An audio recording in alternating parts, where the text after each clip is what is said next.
As I mentioned yesterday, the matter was taken up by the Securocrats, and you've heard from the Securocrats, Minister Matema and Minister Ngube.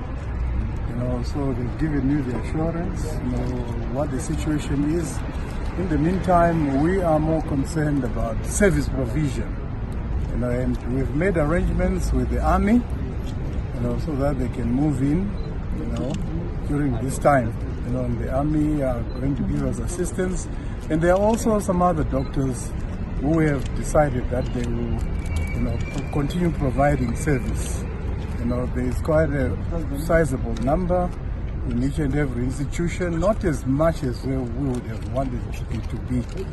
So at the moment, the information I have is that we have some coverage, in our hospitals.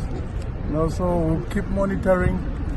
I want to, as usual, encourage our workers, to come back to work, be at work, while investigations are taking place.